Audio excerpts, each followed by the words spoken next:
climática extrema con lluvias y nevadas intensas que afectaron a la zona. En tanto, los servicios del tren turístico nocturno que parte desde Bariloche hasta la estación Perito Moreno en el paraje Los Juncos estarán interrumpidos hasta el jueves 14 a la espera de que las condiciones de vía permitan restablecer el funcionamiento. En lo que hace al servicio desde Ingeniero Jacobasi a San Carlos de Bariloche, se podrá realizar el viaje hasta la estación Perito Moreno y desde allí los pasajeros completarán el recorrido hasta Bariloche en micros. Más información en telam.com.ar. Telam.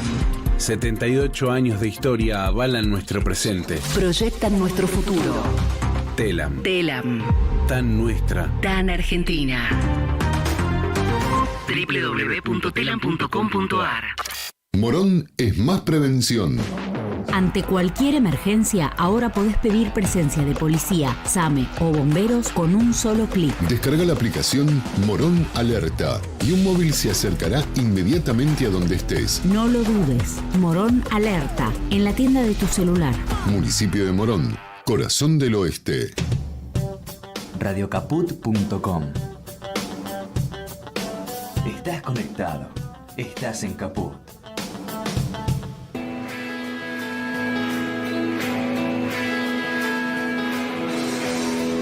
Bandera en tu corazón, yo quiero verla ondeando, luzca el sol o no.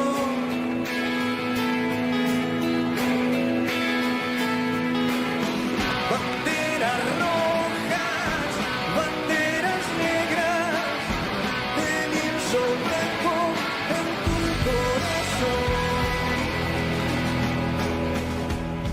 Voces y contexto. Un concepto expansivo. Todas las voces, todas. También la tuya. Un programa que no te deja tranquilo. Un programa que no se queda quieto. Voces y contexto. Todas las voces, todas en Caput. Buenas tardes amigos, estamos en una nueva emisión de Voces y Contexto a través de la web de Radio Caput, www.radiocaput.com. Si quieren enviarnos un mensaje lo pueden hacer al 15 3378 1859 o bien al WhatsApp de la radio 15 6516 4446. Durante la semana seguimos en contacto a través de todas las redes sociales, Facebook, Instagram y Twitter de Voces y Contexto. Si quisieran escuchar los audios de todo nuestro ciclo completo, lo pueden hacer en nuestro canal de YouTube, Voces y Contexto Radio. También están disponibles todas las entrevistas, notas y comentarios escritos en nuestro blog, que es www.vocesycontexto.blogspot.com. Aquí nomás, ya comenzamos el programa de hoy. Buenas tardes amigos, estamos aquí en el estudio Chicha Mariani de Radio Caput con un invitado especial que le damos la bienvenida. ¿Cómo estás, Guillermo Torremare? Hola, ¿qué tal, Adriana? Buenas tardes. Buenas tardes, Guillermo, muy contentos estamos de recibirte aquí y bueno, en un día especial y en un contexto especial de esta América Latina nuestra. Así que le decimos a nuestros amigos oyentes que Guillermo es abogado especializado en derechos humanos y en este momento es presidente de la Asamblea Permanente por los Derechos Humanos. Desde hace mucho tiempo perteneces a esta institución, ¿no es cierto? Sí, militamos en derechos humanos desde hace mucho tiempo, hemos pasado por varias organizaciones y en la Asamblea estamos ya desde hace más de 30 años. La Asamblea es una organización muy amplia, muy democrática, muy plural, muy horizontal, y que está aparte presente en hoy más de 40 grandes ciudades del país.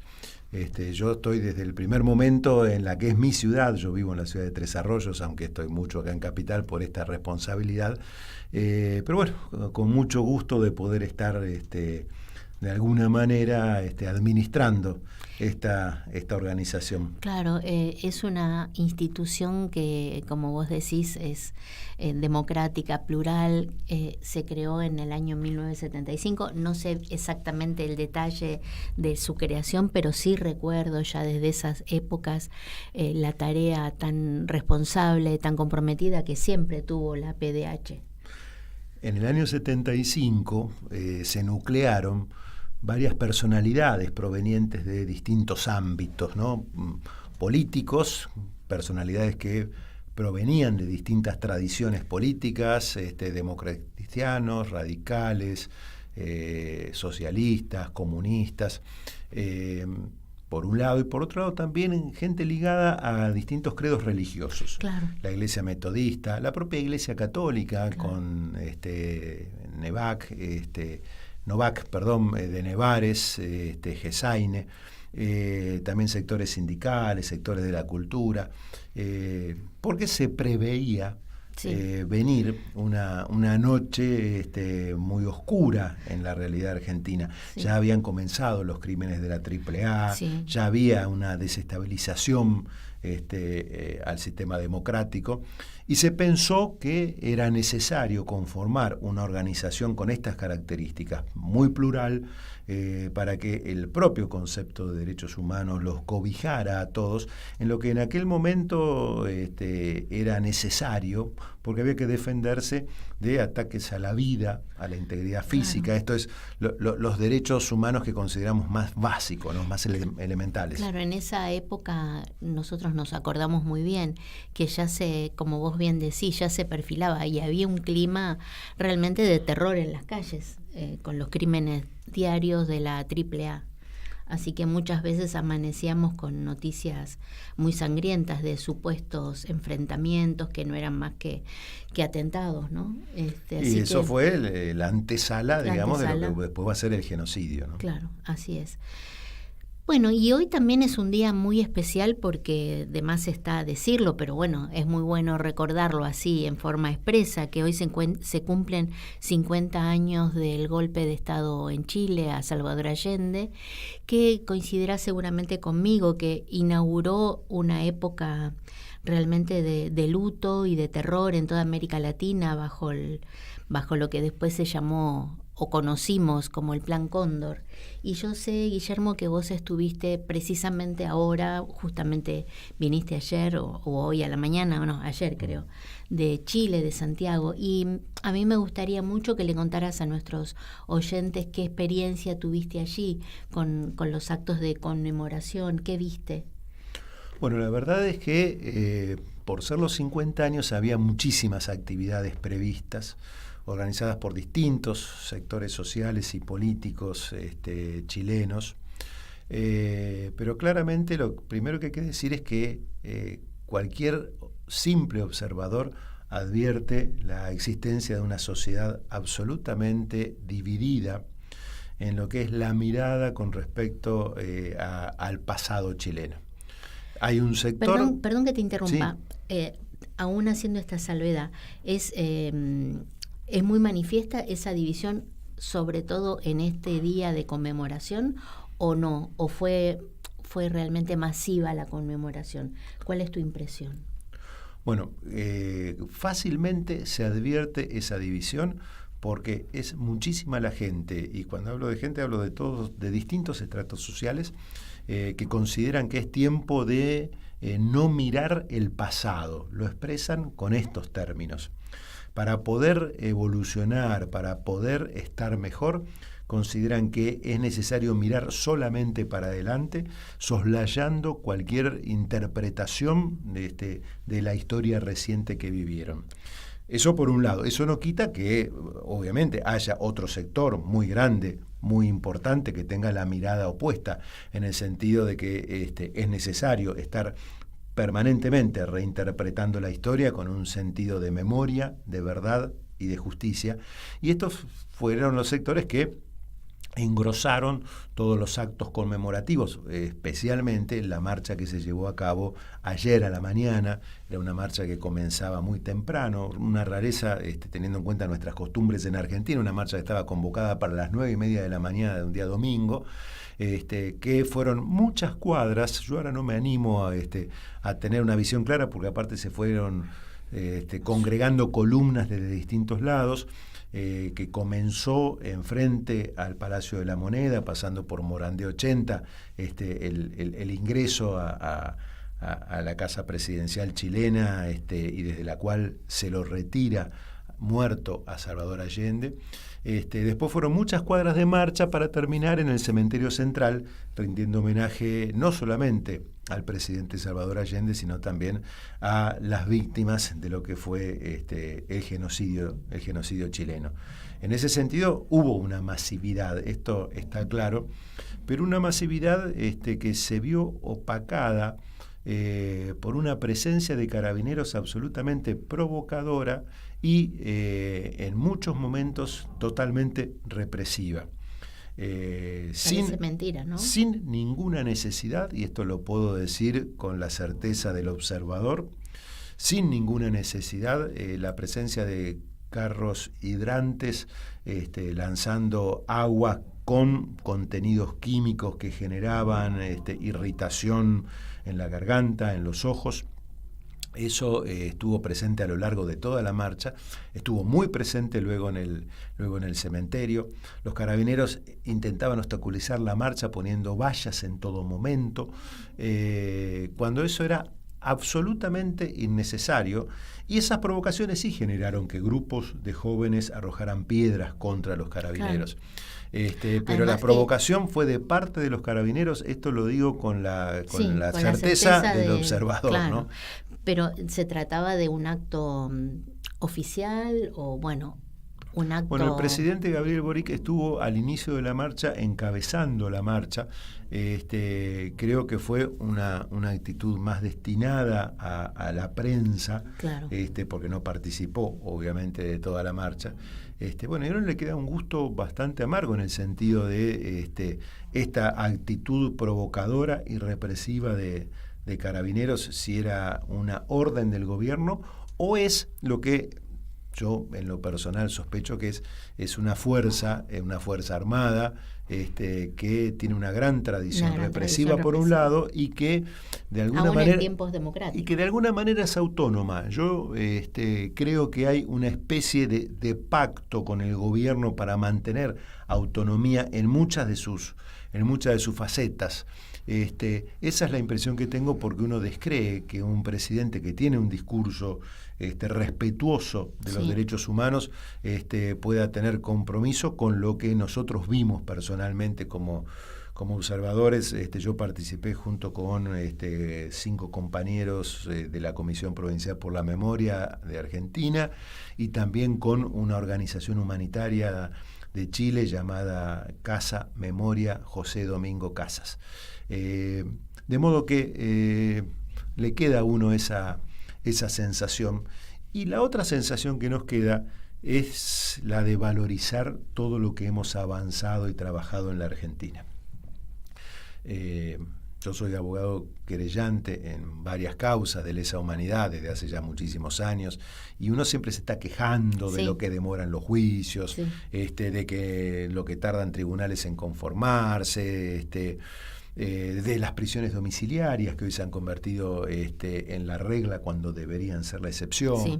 Tenemos muchas cosas para quejarnos, pero cuando uno se compara con las mismas realidades en otras latitudes, realmente los logros del movimiento de derechos humanos de la Argentina, el acompañamiento, la sensibilidad que la agenda de los organismos de derechos humanos ha tenido en muchos gobiernos, es algo realmente para destacar. Y eso, bueno, obviamente es reconocido en todos lados, ¿no? Y por eso también nos invitan a todo este tipo de actividades y están siempre pendientes de lo que nosotros transmitimos como experiencia en este largo proceso argentino de memoria, verdad y justicia. Es cierto que es un hecho realmente, o una actitud, una institución en sí, la de los derechos humanos, muy valiosa que tiene Argentina, y por eso me parece a mí, que seguramente coincidas, en la necesidad de estar siempre atentos, ¿no? La necesidad de estar siempre atentos porque los problemas se van transformando, van apareciendo cosas nuevas.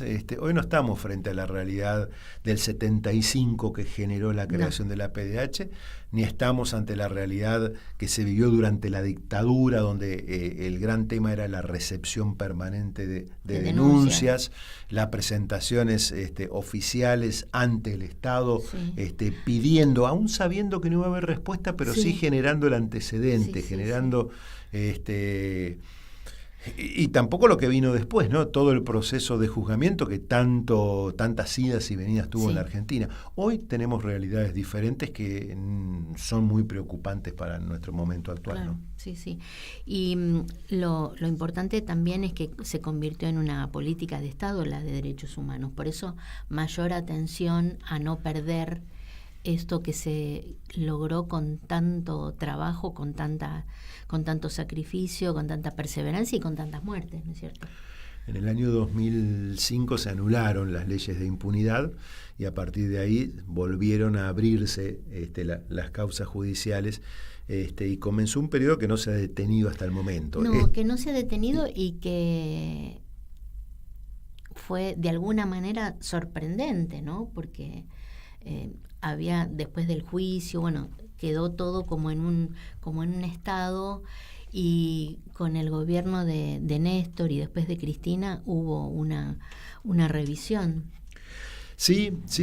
A ver, para todo el movimiento... Una revisión saludable y necesaria, ¿no? Para todo el movimiento de derechos humanos en Argentina, las leyes de impunidad del gobierno de Raúl Alfonsín y luego los indultos del gobierno de Carlos Menem fueron un baldazo de agua fría que significó un retroceso enorme, porque antes de las leyes de impunidad existían los juzgamientos de todos los estamentos que habían participado en el genocidio.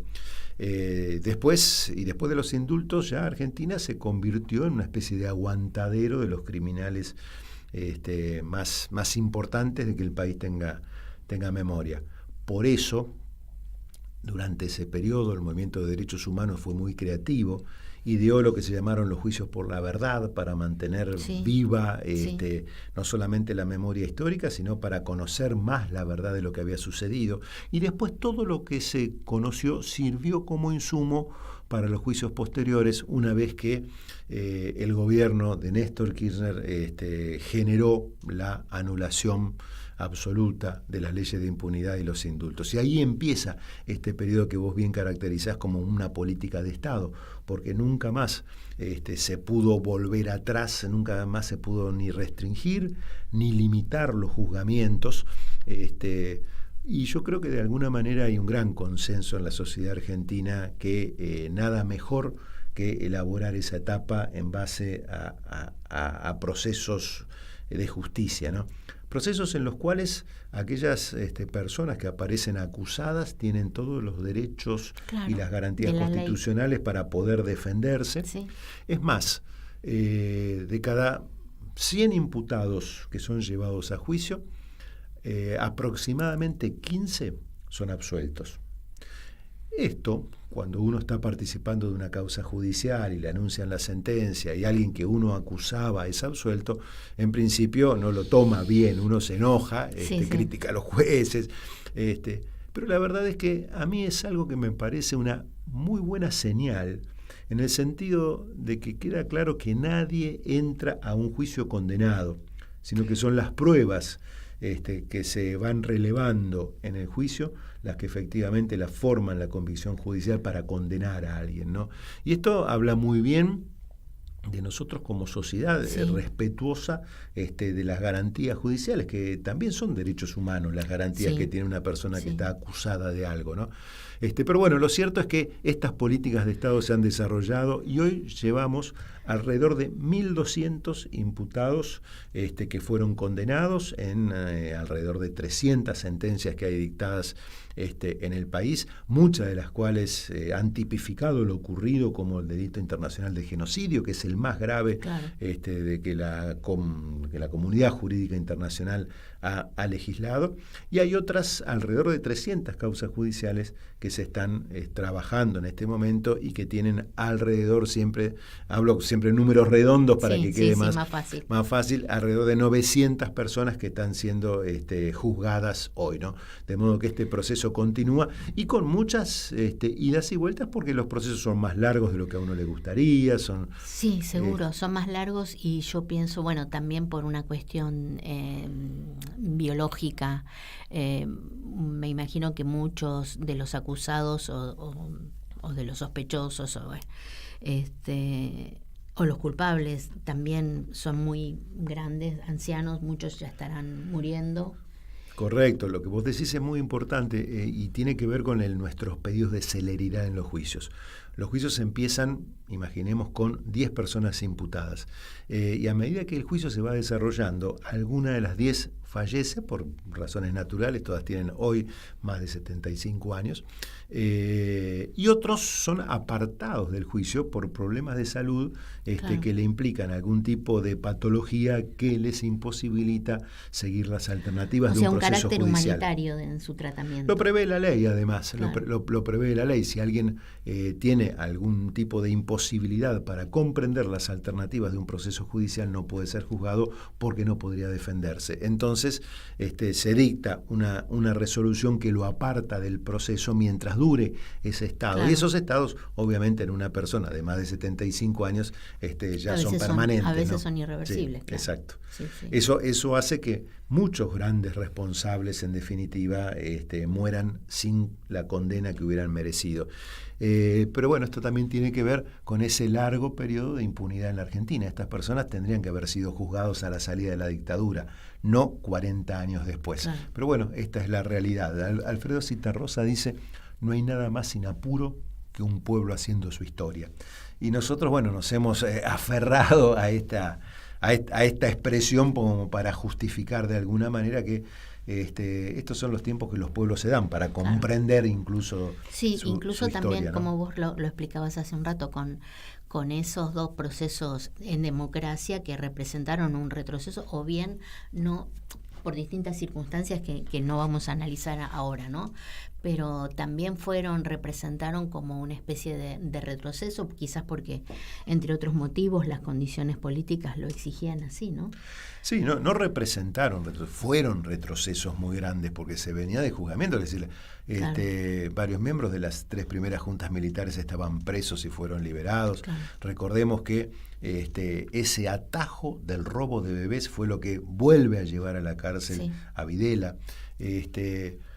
Sí, esos fueron retrocesos, pero nunca se bajaron los brazos frente a esos retrocesos. Y esta es la lección del movimiento de derechos humanos en la Argentina. Claro. Siguió manteniendo el pedido de juicio y castigo a los culpables, y fue coronado con el éxito de la nulidad de las leyes de impunidad. Y con una gran militancia, ¿no?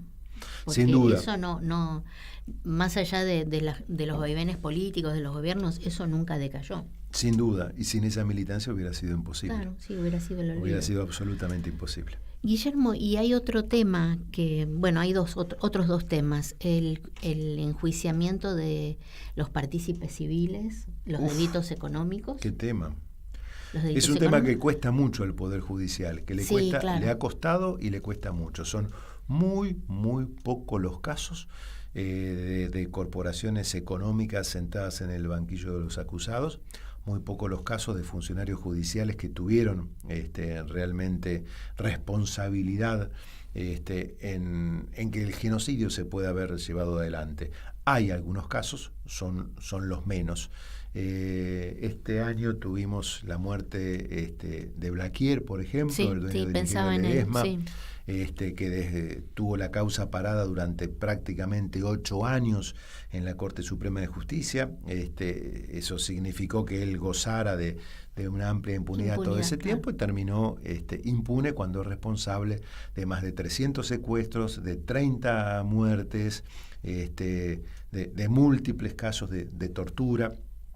Pero al mismo tiempo tenemos que decir que desde la Asamblea Permanente por los Derechos Humanos fuimos querellantes este año en una causa muy vieja que generó la condena de José Alfredo Echevarne, que era el presidente de la Comisión Nacional de Valores, era de estrecha confianza de Martínez de Oz. Entre otras cosas, robaron el banco de Hurlingham, la siderúrgica Graci, porque además de asesinos también fueron ladrones, y esto hay que decirlo claramente, ¿no? Sí. Bueno, pienso en el caso de Papel Prensa. Bueno, el caso de Papel Prensa, claro. Un ejemplo muy claro, ¿no? Muy elocuente. Y es una pena que la causa de Papel Prensa es una causa que no haya podido avanzar. Es otra de las asignaturas pendientes y que nos demuestran que también hay poderes reales, lo que se llaman poderes fácticos en la Argentina, que va más allá de lo que se ve, ¿no? Porque eso fue un despojo. Y es un despojo que ha quedado absolutamente, que está quedando impune más allá de todas las investigaciones que hay al respecto.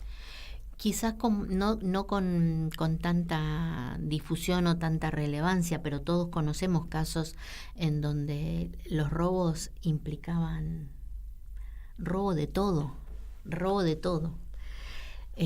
No solamente hubo responsabilidad civil en el robo de empresas o de bancos, también cuando se allanaba un domicilio se robaban hasta el televisor, todo, ¿no? El televisor, cosas de almacén, provisiones, y después, como vos lo sabrás mucho mejor que yo, también las propiedades, las escrituras, todos conocemos algún caso de eso, ¿no? Sí, o sea, también. Si nosotros lo conocemos es que habrá habido muchísimos casos de ese tipo. Es que fue un sistema absolutamente perverso donde se consideraba que el otro no tenía ningún tipo de valor, por eso se lo podía torturar hasta terminarlo, y también se le podía apropiar de sus cosas, incluso de sus hijos, porque también, como sabemos, más de 500 niños y niños nacieron en cautiverio y fueron entregados a apropiadores con una identidad falsa.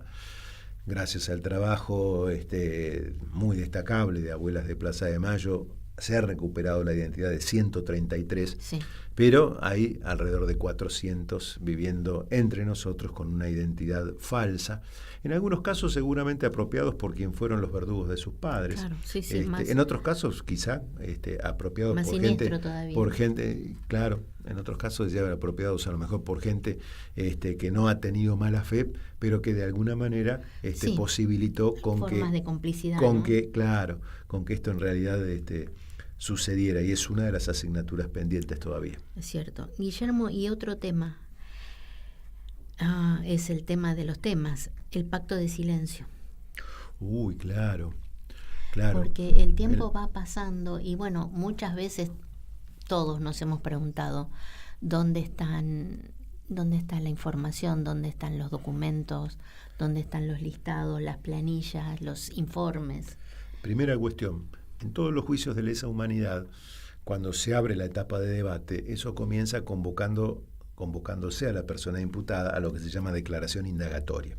Es la primera posibilidad que quien está imputado en un juicio tiene para declarar ante el tribunal que lo va a juzgar, y por eso mismo se lo considera un acto defensista, porque es donde va a expresar su posición acerca de lo que está pasando.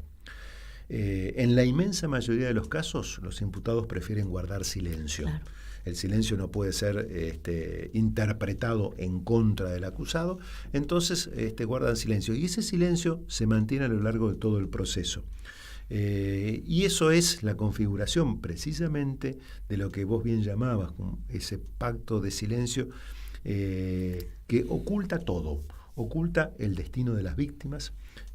Uno permanentemente está con familiares de las víctimas que te dicen: nada me gustaría más que conocer dónde están los huesos de mis padres, ¿no? Sí. Y ni qué hablar del caso de las niñas y niños apropiados, porque esas son personas que están viviendo entre nosotros y de las cuales hay gente que debe saber a quién fueron entregadas. Sí. Pero perdóname que te interrumpa, pero antes de que nos derivemos, más allá de ese pacto de silencio tácito, no ha habido otras formas de investigación de tipo, digamos, institucional, de lo residual de esas precisamente instituciones, ministerios, policías, ejército. Me refiero a los archivos, ¿no? Sí, ha habido, a veces han aparecido archivos, los últimos no hace tanto, ahora recuerdo que Rossi, mientras fue ministro de Defensa, descubrió casi casualmente archivos en el ministerio, pero la verdad es que los archivos fehacientes de todo esto son los que elaboraron ellos, ¿no? Los perpetradores del genocidio, y quienes nunca han dado respuesta y se van muriendo y van llevando esos secretos a su tumba. Bueno, este estudio se llama Chicha Mariani. Chicha, ¿cuánto tiempo estuvo obviamente buscando a su nieta Clara Naí? Y tenemos certezas absolutas de que Checolá sabía cuál había sido el destino. Bueno, esos pactos de silencio son terribles, incluso, además de crueles, por supuesto, pero son terribles hasta desde el punto de vista jurídico, porque eso hace que el delito hoy se siga cometiendo. No es un delito, la apropiación no terminó. No terminó porque se sigue hoy escondiendo la verdadera identidad de una persona, con lo cual se sigue cometiendo el delito. Y lo mismo pasa con la desaparición de personas. Mientras no aparezca, es un delito que se sigue cometiendo. Y no sé, seguramente vos también lo escuchaste, ¿no? Que aparte de los 30.000, las víctimas son muchas más. Bueno, muchos más, no sé por cuánto habría que multiplicarlo, ¿no? Porque en la familia que ocurría una desaparición o dos desapariciones, o bueno, como el caso de otros casos como el de Oesterheld, muchas desapariciones, ha habido muchísimas víctimas que, aunque siguieron viviendo, cargaron toda la vida con esa tragedia, ¿no? Sí, sin duda. Acá volvemos a lo mismo, ¿no? Quien tiene el número exacto de víctimas son los victimarios. Ellos son los que saben quiénes, cuántas fueron sus víctimas y cuál fue el destino de ellas. El número de 30.000 es un número que se trabajó en base a parámetros objetivos. El famoso informe desclasificado del Ejército, que decía que para el año 78 habían hecho desaparecer 22.000 personas, la cantidad de habeas corpus presentadas, la infraestructura de la represión con los distintos centros clandestinos y las personas de las fuerzas de seguridad y fuerzas armadas asignadas a ellos. En base a todos esos elementos se armó el número de 30.000. Pero lo que nosotros siempre hacemos hincapié es que las víctimas del genocidio fueron muchas más que las personas desaparecidas. Claro. Fueron los 300.000 exiliados, fueron los 100.000 presos políticos, fueron los 500 niñas y niños nacidos en cautiverio, y de alguna manera también fue la inmensa mayoría de la sociedad argentina, porque cuando uno compara los niveles de bienestar existentes antes del golpe de Estado y esos mismos guarismos, esos mismos parámetros a la salida de la dictadura, uno ve que la participación del trabajador en el Producto Bruto era casi del 50% y pasó a ser después del 30%. Claro, los niveles de pobreza eran del 3 al 5% y pasaron a ser del 20%. Claro. Y el tema gravísimo es que nunca, a pesar de que llevamos 40 años de democracia, no nos hemos recuperado de esos parámetros. ¿Por qué? Porque un genocidio no solamente refleja o prolonga o proyecta su daño a la generación víctima, sino también a las generaciones posteriores. Sí. Porque obviamente nos están faltando 30.000 de las y los mejores argentinos de ese momento, ¿no? Así que las consecuencias del genocidio las estamos viviendo. Sí, incluso que esto sería otra derivación del tema, se siente mucho a nivel político, por algo que hablaremos después de la pausa. Pero yo también te quiero comentar algo que escuchaba en un informe hace pocos días, que todo contribuye a lo monstruoso de este capítulo de nuestra vida nacional. Es paradójico que los centros clandestinos de detención en su mayoría han estado en lugares, en zonas urbanas. En zonas urbanas, por ejemplo, de Capital o del Gran Buenos Aires, zonas urbanas muy pobladas. O sea, bueno, por ejemplo, pienso en Automotores Orletti, que yo lo veía desde una ventana, ¿no? Y eso también contribuye, me parece que es como una muestra de la terrible impunidad que gozaban, ¿no? Porque ni siquiera tenían que esconderse en lugares demasiado apartados, ¿no? Para las atrocidades. Claro, era el poder absoluto, y apoyado por todos los medios de comunicación y por la censura y generando toda una estrategia psicológica, buscando el apoyo de la población, diciendo que se estaba luchando contra la subversión. Claro. Y ese apoyo lo tuvieron. ¿Te acordás de las obleas? Los argentinos somos derechos humanos. Eso frente a la presencia de la Comisión Interamericana de Derechos Humanos en septiembre del 79 en Argentina, claro.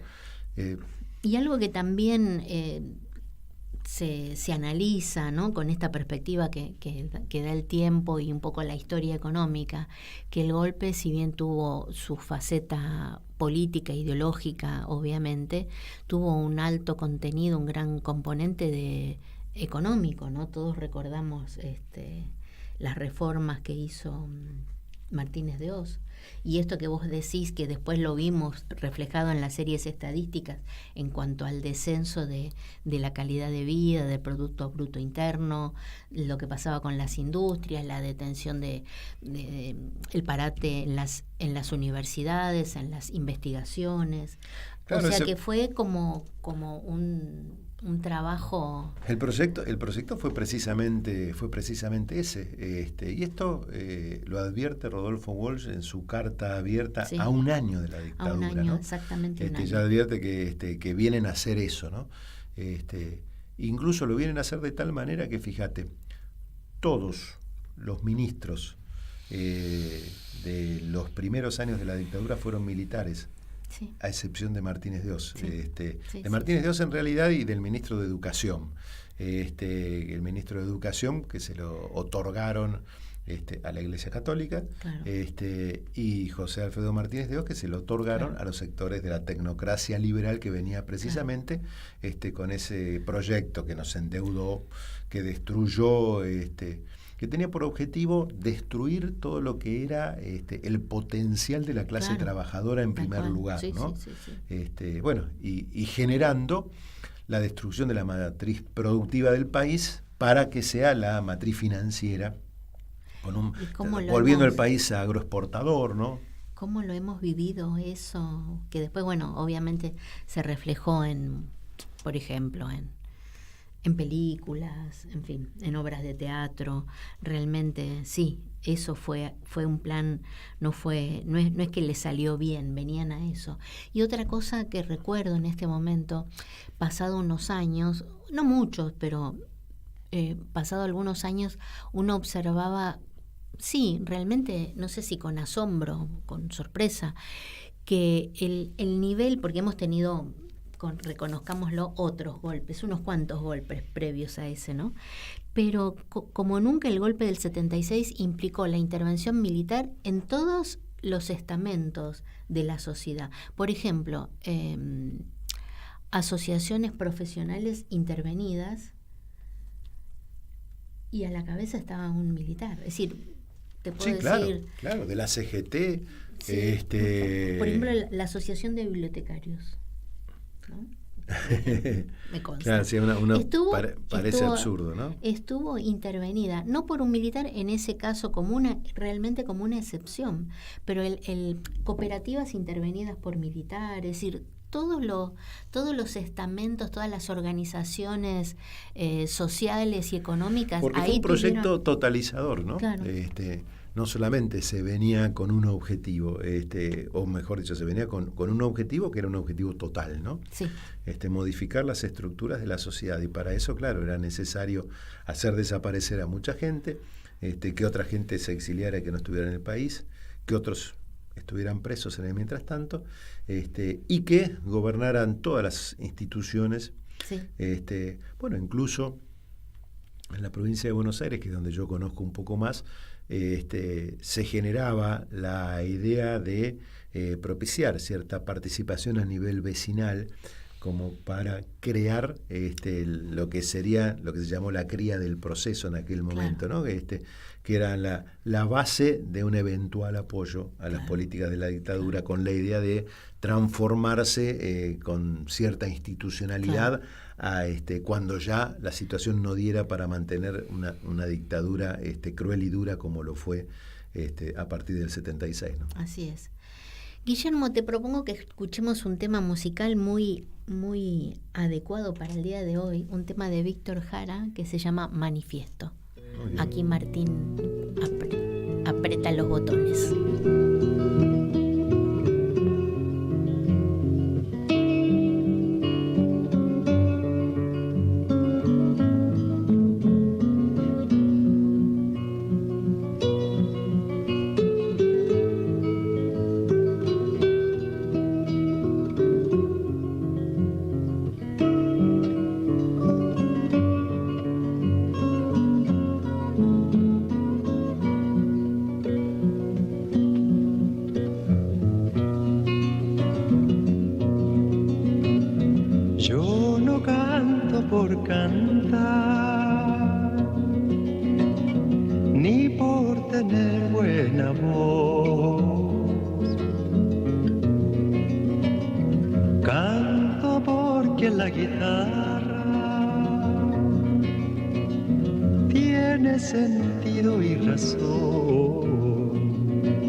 Que se parezca. Mi canto es de los andamios para alcanzar las estrellas. Que el canto tiene sentido cuando palpiten las venas. Morirá cantando las verdades verdaderas, no las lisonjas fugaces ni las famas extranjeras, sino el canto de una lonja hasta el fondo de la tierra.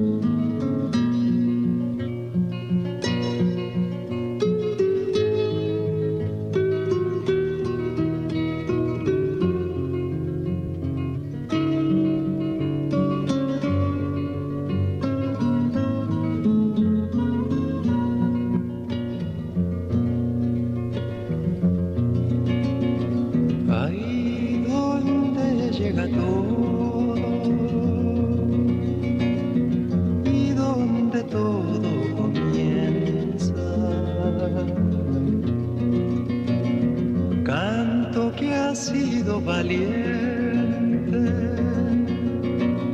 siempre será canción nueva, siempre será canción nueva, siempre será canción nueva.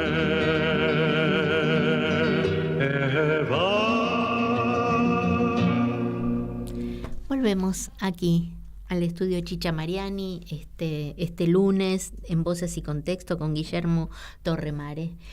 Y bueno, hemos hecho una recorrida amplia por temas que nos preocupan y nos interesan. Y ahora a mí me gustaría preguntarte, Guillermo, ¿cómo ves la situación actual a la luz de estos avances de apologetas de la dictadura, apologetas de la violencia, del insulto, del menosprecio, y con una agenda que ellos pareciera que van marcando día a día, ¿no? ¿Cuál es tu visión? Y otra pregunta, bueno, pegada a esta, es una pregunta que yo te comparto porque es la que yo me hago a mí misma también. Es un clima de época que recorre el mundo como en otra época otras ideas, porque vemos también un recrudecimiento del fascismo, de la ultraderecha en muchos países. ¿Y cómo ves nuestra inserción dentro de ese panorama a la luz del próximo proceso político que vamos a vivir en octubre? Mira, lo primero que me parece que vale la pena señalar es que en Argentina han existido siempre sectores minoritarios comprometidos con el accionar de la dictadura y que nunca dejaron de plantear más o menos encubiertamente cierto respaldo por lo que fueron las políticas de la dictadura. Fueron sectores, sí, muy nostálgicos, sí, muy minoritarios, y que en general no tuvieron representación política, pero no me olvido tampoco que en el año 93 fue electo gobernador de Salta el capitán Ulloa, que años después fue electo gobernador de Tucumán Domingo Bussi, que Patti fue intendente de Escobar. Todos ellos fueron legisladores nacionales, y la verdad es que mientras eso pasaba, no es que la sociedad argentina se escandalizaba, sino que lo aceptaba como parte del nuevo proceso democrático, sin tener claro, cosa que fue teniendo claro después, que era incompatible la presencia de estos sujetos protagonistas del genocidio en el ámbito democrático. Con esto lo que quiero decir es que esta gente existió siempre y que la sociedad argentina fue haciendo fuerza para correrlos de la posibilidad de ser representantes populares, ¿no?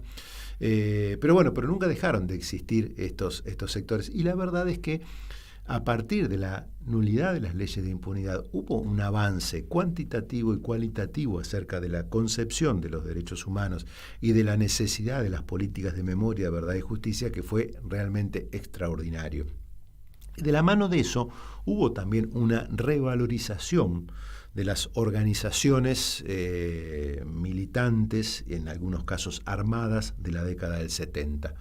En el año 1995 aparece la organización Hijos reivindicando el accionar de sus padres. Aparecen varios libros importantes que toman ese tema. Recuerdo los 3 tomos de La Voluntad de Anguita y Caparrós, donde narran desde la condición de militantes guerrilleros.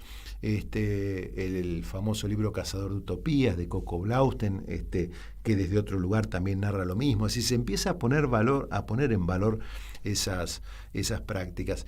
Y eso fue siendo aceptado por la sociedad.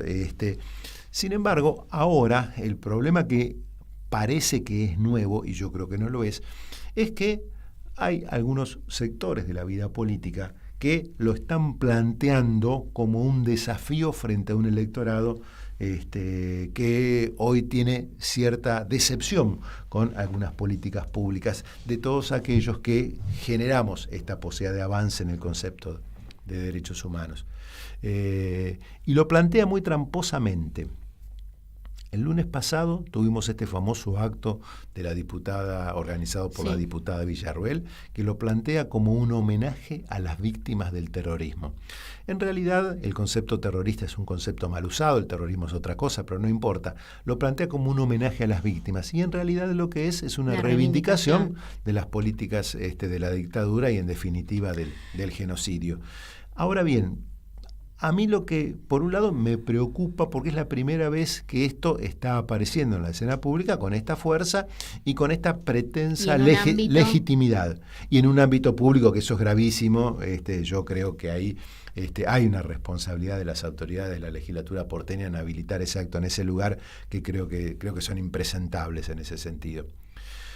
Pero al mismo tiempo, señalo que no todos los apoyos electorales que puede tener, por ejemplo, la fórmula que integra esta diputada que lleva este acto, no todos quienes apoyan eso comparten esta idea de homenajear a supuestas víctimas o a víctimas de supuesto terrorismo, ni mucho menos de tener políticas negacionistas con lo que pasó. Yo creo que hay apoyos electorales que van más allá de esto.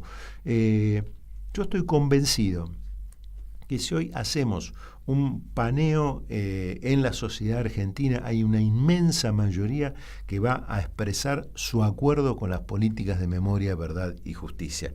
Y digo una inmensa mayoría, más allá de que en un episodio electoral concreto pueda apoyar a un candidato que reniega, soslaya o no le interesan estas políticas. Eso puede pasar, pero creo que lo que se ha logrado, hay que estar siempre atento en defenderlo, eso está claro, está clarísimo, por eso la necesidad de seguir trabajando en memoria, pero no hay que verlo de manera alarmista.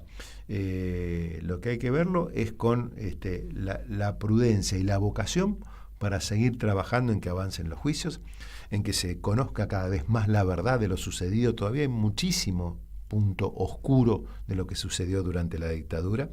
Y por supuesto trabajar con la memoria, y en ese sentido la educación pública tiene un rol extraordinario que cumplir, que lo cumple a medias. Hay muchísimo más para hacer, muchísimo más para trabajar. Hay que insistir en la convocatoria a los jóvenes a pensar y trabajar temas de derechos humanos. Yo integro la Comisión Provincial por la Memoria, que tiene un programa que se llama Jóvenes y Memorias, que todos los años convoca a miles y miles de jóvenes en la provincia de Buenos Aires, de las escuelas secundarias y también de la sociedad civil en general, de entre 14 y 18 años. Y realmente eso da la pauta que cuando a los jóvenes se los convoca, se los invita a trabajar libremente temas de derechos humanos, lo hacen muy bien y con mucha vocación y con mucha voluntad, pero no tenemos que dejar de generar estas herramientas. Y con esa perspectiva que da el tiempo, que es saludable. El tiempo, claro. Me refiero a las jóvenes generaciones. Con respecto a esto que decís, Guillermo, no es que no estoy de acuerdo con vos. Sí, estoy de acuerdo con vos. No hace falta estar de acuerdo, no te preocupes. No, me gusta estar de acuerdo con vos. Pensás muy bien. No, pero me refiero a esto.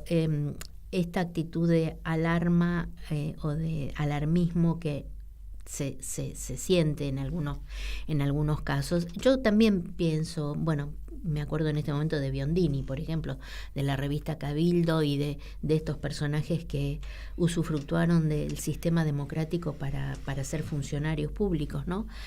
Pero yo no sé si estoy alarmada, yo creo que estoy preocupada porque esta prédica, a lo mejor vos me contradecís y está bien, esta prédica tan violenta, que es una manera de simplificarlo, está presente 24 horas por día, los 7 días de la semana, en canales, en medios de comunicación oficiales, no oficiales, de la oposición.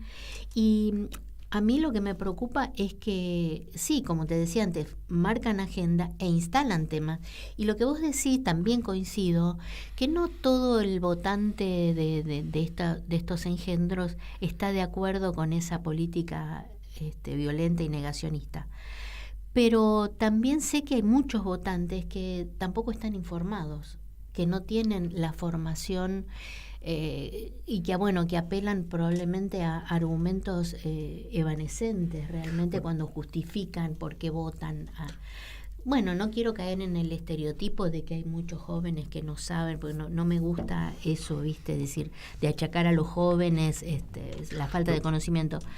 Pero la buena voluntad también tiene que tener los ojos muy bien abiertos. Hay que tener claro que el gran desafío es poder transmitir memoria, verdad y hacer justicia.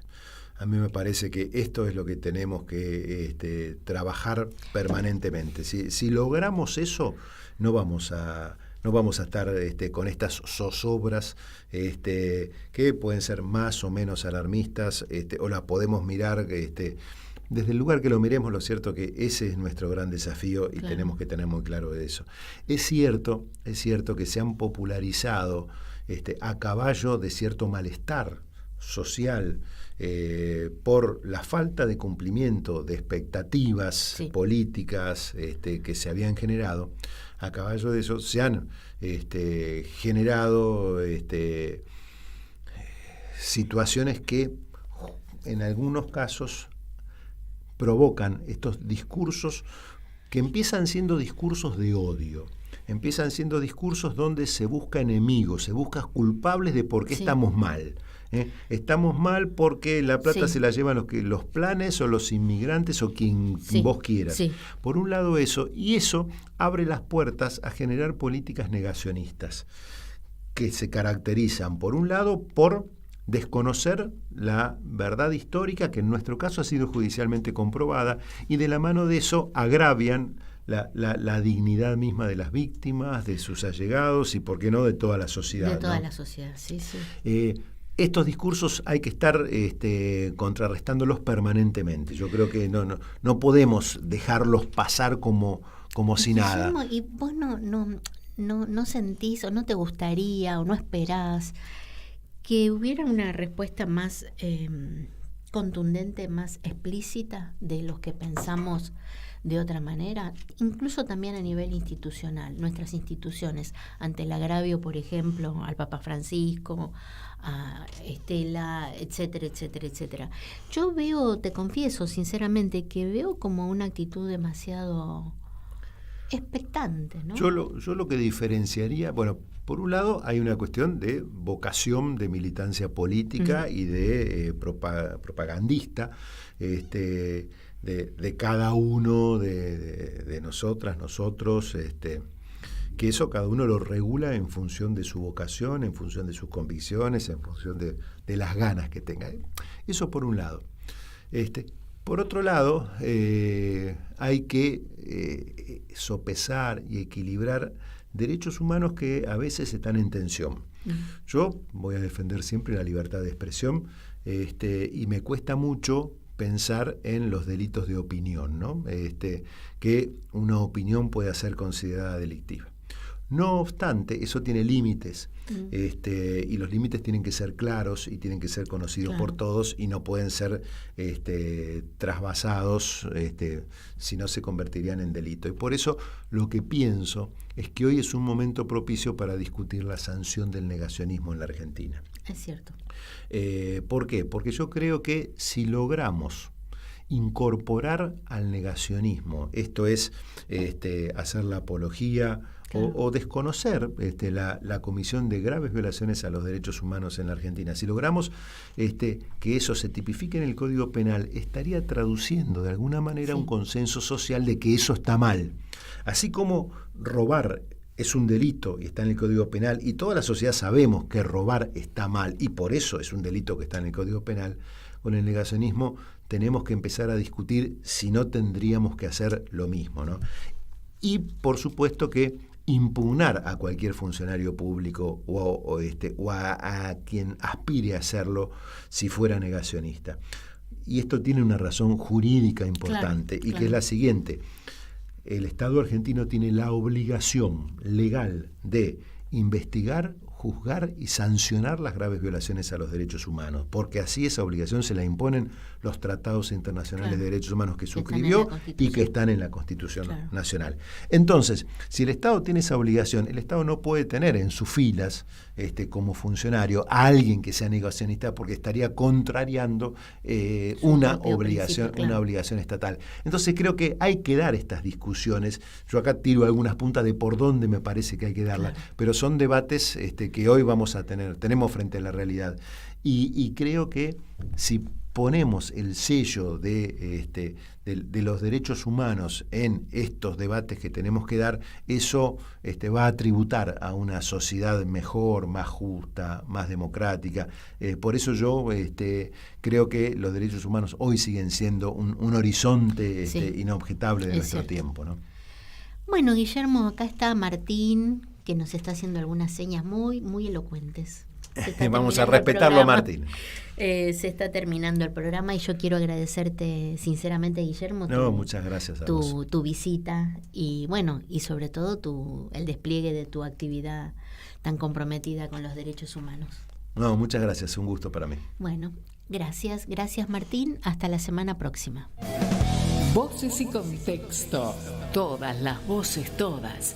Un programa incorrectamente político. Llega a su fin por hoy. Hasta la semana próxima. ¿Querés arrancar la mañana bien informado? Infosiberia, las noticias en tu celular. Manda un mensaje de WhatsApp al 11 3205 80.